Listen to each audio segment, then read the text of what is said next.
Good morning, everyone. This is Natasha Telger with LMI WorkNet, and my clock says 10 a.m., so we'll go ahead and get started.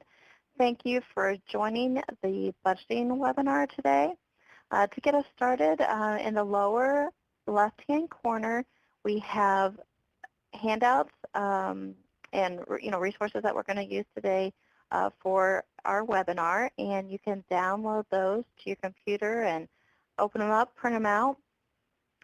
If you do have any trouble hearing during the presentation today through your computer speakers, you can dial into the number at the top of the screen.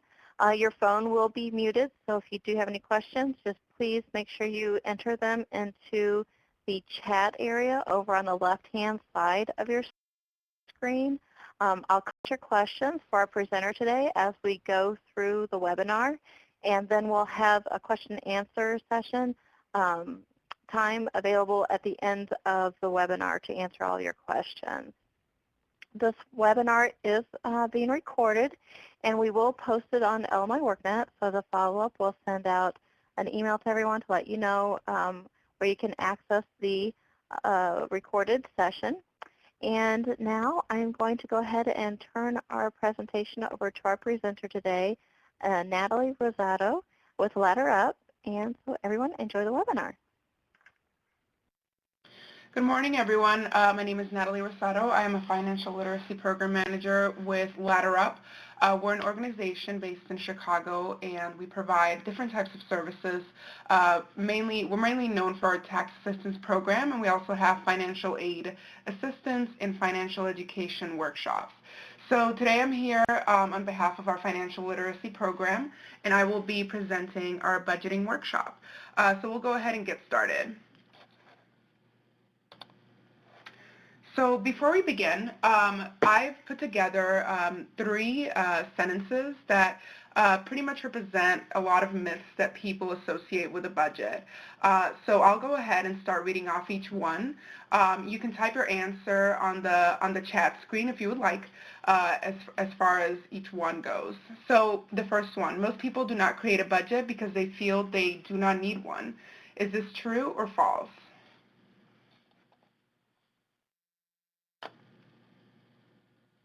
So the answer is true. A lot of people think that a budget is something that they don't need, maybe because they're not making enough income or because it's something they don't feel is relevant to their lives. Then the second one, people tend to think creating a budget is time-consuming and complicated. True or false?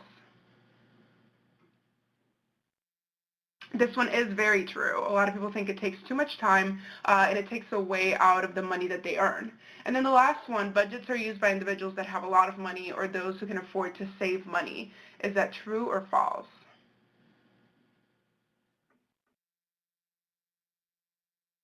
This one is also very false. So budgets are used by anyone.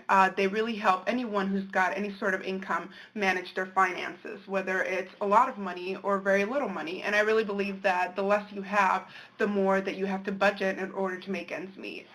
So those are just a few of the misconceptions that people have regarding budgets, and I wanted to address them before we begin. So what is a budget? A budget is simply a record of your income and your expenses. So what classifies as income? Income is any money that you gain. So income from work, tips, money received from family members, and public assistance. A lot of times people think that income is only the money that you earn from work, but really any money that is coming through your hands at any given time can be considered part of your budget and part of your income. Then your expenses are any money that you pay out. So bills, rent, groceries, entertainment, coffee, and gas. And even the smallest expenses count. So that's the hardest part of keeping a budget, is keeping track of the small expenses that you pay day to day and might not realize that you have.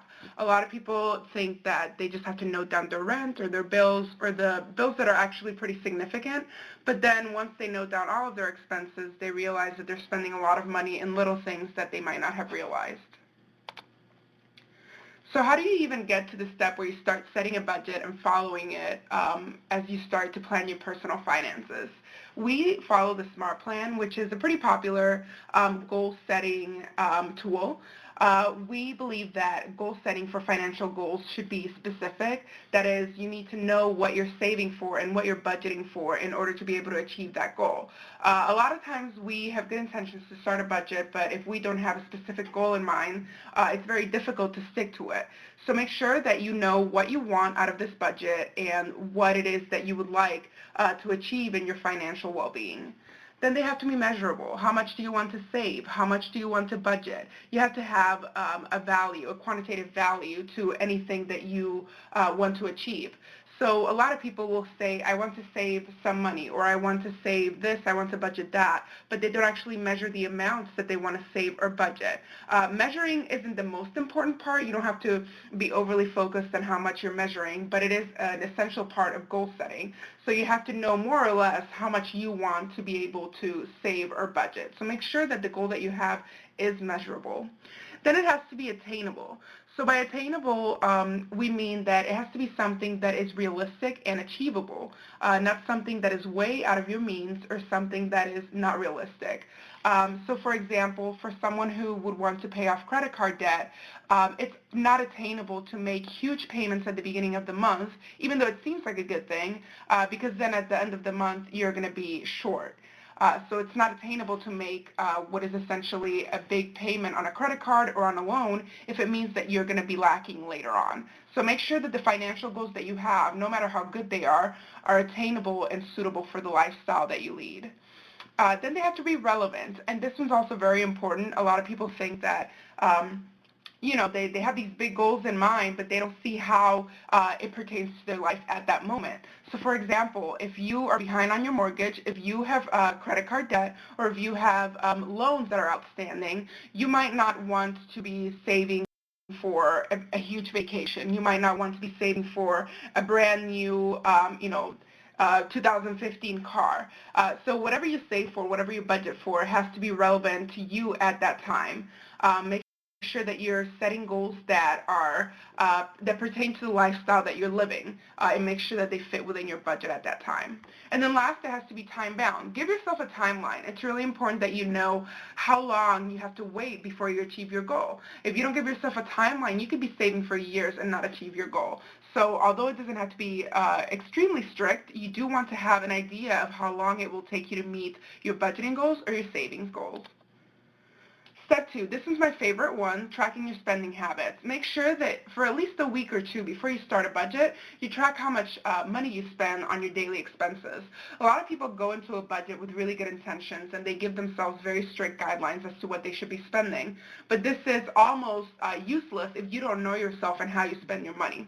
For example, let's say that you're building a budget and you want to give yourself $100 to eat out every month. If you track your spending habits and you find out that you're actually spending $250, it's not very efficient for you to give yourself a goal of $100 because you know that you're probably going to pass over that, and then you're going to be disappointed with how you're keeping your budget. And this is something that we see a lot with our clients is, they have good intentions and they give themselves very low amounts, and then when they pass them or they don't stick to the budget, they get very frustrated and just discard the budget altogether. So this is why this step is essential. You have to track your spending habits and know what your habits are before you try to curb them and make them into the budget that you would like to see. So know where your major spending areas are and where most of your money goes, even if it's for just 1 or 2 weeks, and then that way you can have a better idea of how you can cut back unnecessary expenses in order to change the way you spend your money. So again, wasting money is something that you might not notice. So if you're not keeping track of your daily expenses, there's a good chance that you're wasting money. A lot of people will get a coffee every day, and that can add up to $200 per month, or even more if you're getting very expensive coffees that cost $5 every time that you get them. So make sure that you're keeping track of those and setting yourself, some goals and some guidelines as to how much money you're going to spend on that specific item throughout a month's time. So step 3, actually creating a budget. I look at a budget as a way to plan expenses rather than buy on impulse. So a lot of times people will put things on a credit card and decide that they're going to pay it off. But usually that will amount to debt unless you have a very strict guideline on how much you're paying each month towards your credit card.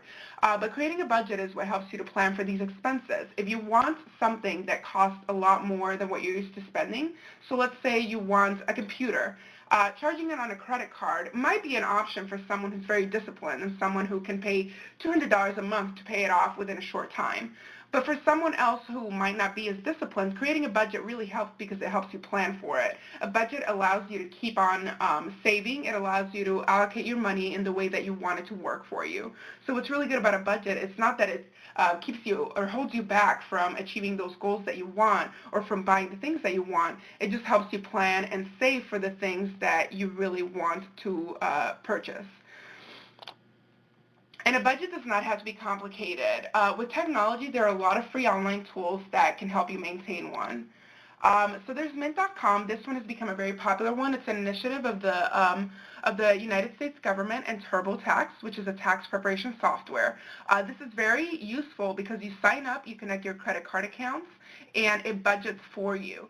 So every time that you connect a debit card or a credit card, it's very easy for Mint to track what you're spending your money on, and then it categorizes it for you so that you don't have to go back and actually track your expenses. So this is a very good way for you to keep track of your expenses and just know where your money is going. Then there's Credit Karma. If you're trying to pay off credit card debt, Credit Karma allows you to know how many payments you should be making, what your credit looks like, and how you can factor that into your budget. So if credit is a big part of your budget, you might want to log on to creditkarma.com, find out your credit score, and see how that fits into your goal planning. So a lot of times if you want to buy a car, if you want to buy a house, you will need to know your credit score.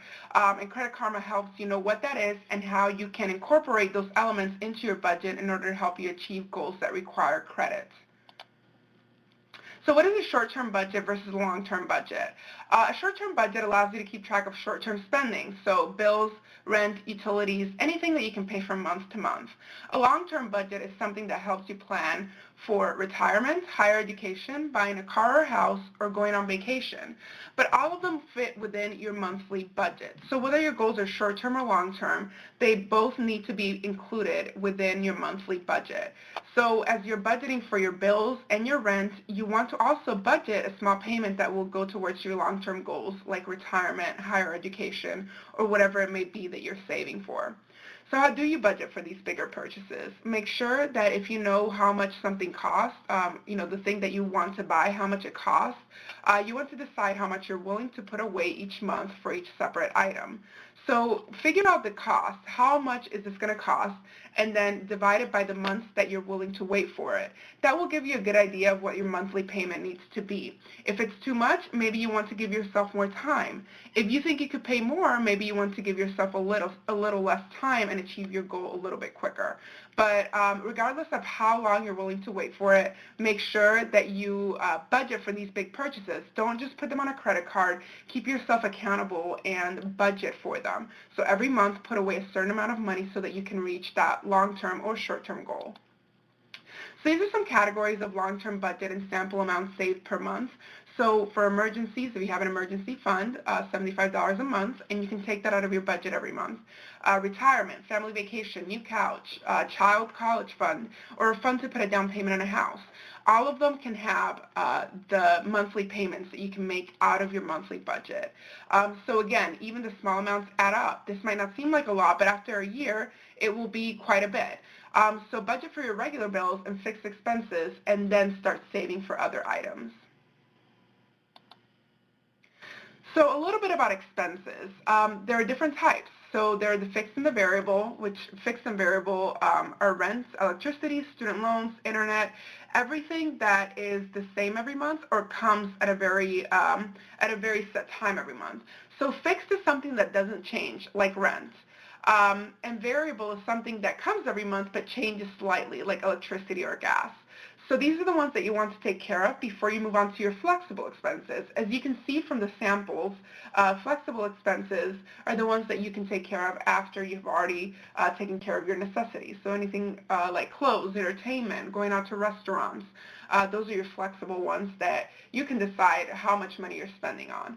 But again, fixed, variable, and flexible have no meaning until you put meaning into them. What is fixed to you? You get to decide what is fixed to you, what is variable to you, and what is flexible. Your budget is very specific to you, and you have the freedom to allow yourself the expenses that you wish to have in your budget. So remember, in your budget, just always have something labeled savings. It doesn't matter what you label it. You can label it retirement, appliances, higher education, down payment on a house, buying a car, buying a bike, anything that will motivate you to save. If you don't have that in mind, remember, if you don't have that specific part of the SMART plan, you're not going to be able to be motivated enough to save. And then last, make sure that if you can only afford to save for one thing, it's your emergency fund. Times are really tough, and having that fund can save your life or at least get you out of a tough situation. Even just having $200 to $300 in a bank account can really provide a cushion if something happens and you have an expense that you weren't expecting. It's recommended that you keep enough money in savings so that you would be able to live off of it for 3 months if you had to. So you can plan to save for 3 months, but I do realize that that is a bit much to ask, especially when people are young and they're just getting on their feet. So as long as you have around $200 to $300 per month, it's really useful to put that away and just keep it until you have an actual reason to use it. Don't forget to add student loans. So if you have finished school or have any debts that need to be repaid, that needs to be added in your budget. So we have some sample years and amounts paid for student loan debt. And if you have a car, don't forget to add any expenses associated with owning a car, such as gas, insurance, car payments, parking, and regular maintenance. So now we get to the budgeting activity. We have uploaded a budgeting worksheet that you can begin to fill out. So if you would like to pull the budgeting worksheet, you can calculate your monthly income and put that at the bottom of the worksheet, and then calculate your monthly expenses. You will notice that there are 2 columns on the worksheet. One says actual and one says budget. This has 2 purposes. One of them is to calculate how much you're actually spending. So on the column that says actual, it's really helpful for you to put down what you think you're actually spending on each category. After you have completed that, you can actually set your budget. So after you've figured out how much you're spending on each item, you can go back and put down how much you would ideally like to spend on it. So let's say that you're spending $50 a month on coffee every morning. You can go back and put that down on your actual. Let's say you'd want to spend 20, ideally. You can put that on your budget and see how they differ. But if you only have time to make one budget, please focus on the one that says actual. That way you can know how you stand and what your budgeting looks like right now, instead of what it would look like if you set a budget for yourself in each category. So I won't give too much time to focus on the activity, but if you want to pull the worksheet and start calculating your sample amounts for each category in your budget, I'll go ahead and move on for the presentation. So if you have money left over, that is, if your budget doesn't even out, that means that you can use this money for flexible expenses or for your savings. If you don't have any money and you're in the negative, which happens a lot as we give these presentations, there are a lot of common excuses that people give. So a lot of people will say, I'm completely broke. Quality food is more expensive. Repaying loans is difficult. Being single is expensive. Being married is expensive. Going to school is expensive. And taking care of children is expensive. So we try to tell our clients that all of these excuses are completely valid, but they will definitely not change your behavior. So we try to focus a lot on what we can do to empower our clients to be able to budget for their goals, rather than focusing on the negative aspects that are keeping them from sticking to their budget. So if your budget is in the negative, focus on the real reasons why you don't have money. It could be that you don't earn enough, but to tell you the truth, a lot of times people earn just enough. It's just the way that they manage it that isn't quite keeping up with how they spend their money. So you spend good money on things that you do not need. This is a big one. A lot of people will spend money every time they go to the store, and that makes it really difficult to keep a budget because you're not allowing yourself to calculate how much money will go towards each category, but you're rather just impulsively spending, which throws your budget off balance. You also might not have created a budget and just plain and simple. It could be that you're not tracking your expenses at all and you're not really keeping to any budget. You might not be paying off your debt. So debt is a big part of a budget. Make sure that you have that all paid off before you move on to create financial goals. And then the last one, you cannot or will not save. A lot of times our budget is in the negative because we don't have that cushion that we talked about, that cushion that is necessary for you to have financial stability. So even if you can only put $5, $10 away per month, make sure that you have some sort of cushion so that in the future you will not be in the negative and you can use that to supply the funds that you get from your income sources. So therefore, you should make a plan to pay off your debt, stop spending your money on unnecessary items, create and maintain a budget, search for ways to earn additional money if it's something that you have time for. It could be a really great way to supplement the income that you already have. And then know what you're spending your money on. This is the most important and most powerful one. When you know what you're spending your money on, you are more likely to stick to a budget and more likely to know what your habits are and therefore be able to change them. So those are just some suggestions that we give our clients and our participants in case their budget is in the negative. So the next steps, how do you make a budget? How can you follow through after sitting in on a budgeting presentation? So set your financial goals, follow the SMART plan, and begin tracking what it is that you want to save for and why you want to keep a budget. Begin tracking your spending habits. Again, before you start the budget, make sure that you know what you're spending your money on. And then last, actually work on your individualized budget and make sure that you're not being hard on yourself. Like we said, keep it attainable and make sure that you're spending just enough and saving just enough without actually providing yourself with a restrictive type of budget. It's really important that you take care of your needs and at the same time plan for the future. So that is the final slide in the presentation. I'm now going to open it up for questions. So if you have any questions, you could type them on the chat window, and I'll go ahead and answer those for the next couple of minutes.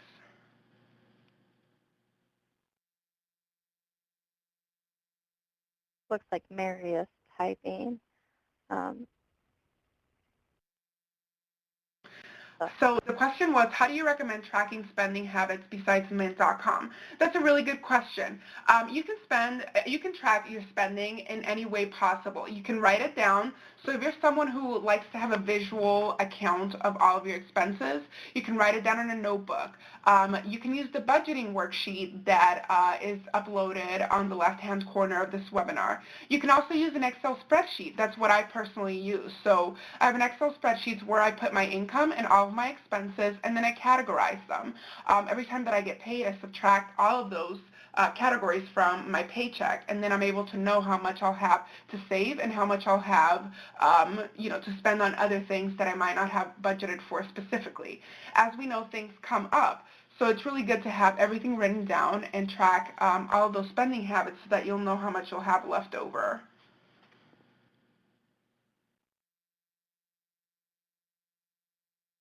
and then Natalie, you had mentioned too about, early on, just seeing where you spend your money. One of the Mm-hmm. things that I've done in the past is look at my past credit card. I could, I'm not sure if all of them do this, but if you can get your credit card statements online and you can export them, Mm-hmm. that's kind of an easy way to see where you spent your money in the past few months or the last year. Oh, absolutely. I think that that's really a really good step. So pulling your statements from your credit cards, pulling your statements from your bank account, those really don't lie. Those will include all of the expenses that you've had in the past month. So like Natasha said, it's really important to pull those and know where your money is going and then make a spreadsheet of how much you spend on gas, how much you spend on food. That is, if you don't decide to use Mint, it's also really efficient to pull your credit card and debit card statements in order to know where your expenses have gone. Do we have any other questions?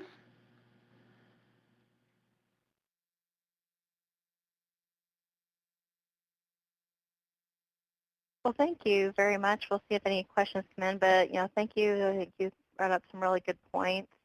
Um, and is there any? We do have a survey that you would like everyone to complete as well. Is that correct? Yes, so that we've got a survey on SurveyMonkey. And if you would like to just go on the link for all the participants, you can click on it and then complete our survey. And we would love to hear about things that we can incorporate into our presentation. So if there's something that you would have liked to discuss, then definitely let us know. And we would like to take into account everybody's opinions so that we can make more specialized presentations.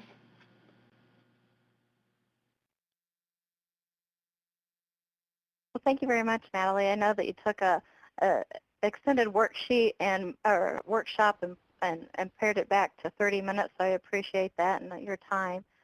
Again, if anybody has any questions, please go ahead and enter them into the chat area. And if they have additional questions, who should they contact? They can contact me at LadderUp. So I'll go ahead and type down my email address. So if you have any questions about budgeting or finances or anything like that, feel free to contact me at my email.